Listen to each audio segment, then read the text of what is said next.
Halo Pak Riko dan teman-teman semuanya. Saya Ratinda Maharani dengan NIM 240900000079 dari kelas B. Pada kesempatan kali ini, untuk ujian akhir semester mata kuliah psikologi belajar, saya memilih pada kasus D, yaitu hambatan belajar. Dalam tugas ini, saya akan membedah secara personal dan analitis bagaimana dinamika hambatan emosional, khususnya pada kondisi mood disorder dan regulasi emosi seperti bipolar, BPD, dan depresi mempengaruhi proses belajar saya sehari-hari. Teori utama yang saya gunakan untuk menganalisis kasus ini adalah teori psikologi humanistik dari Carl Rogers dan Abraham Maslow. Teori ini menekankan bahwa belajar bukan sekedar proses kognitif murni, melainkan sangat dipengaruhi oleh pemenuhan kebutuhan dasar dan kondisi emosional individu.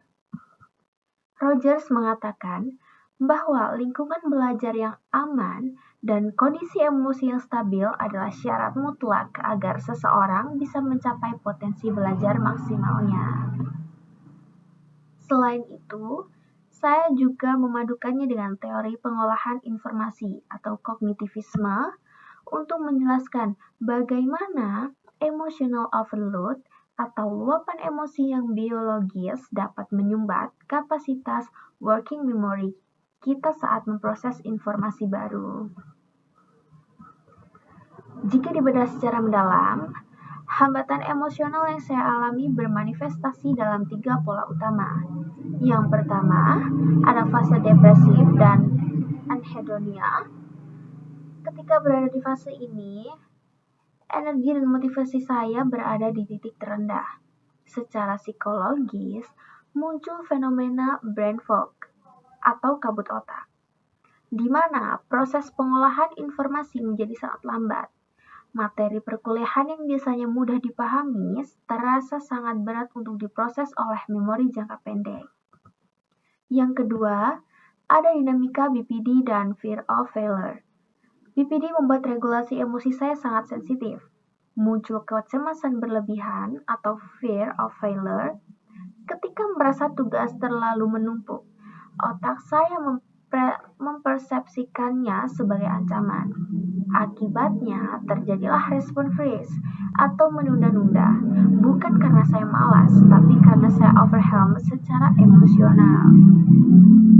Yang ketiga ada fluktuasi bipolar, yaitu ketidakstabilan mood, yang membuat pola belajar saya menjadi sangat fluktuatif. Di satu waktu, saya bisa belajar dengan intens, namun di waktu lain, saya benar-benar tidak sanggup untuk membuka buku.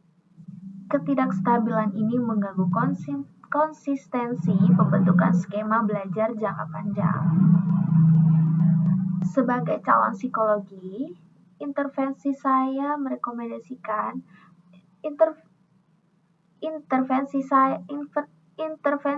saya rekomendasikan untuk mengoptimalkan proses belajar dalam kasus seperti ini, yaitu ada 3 langkah.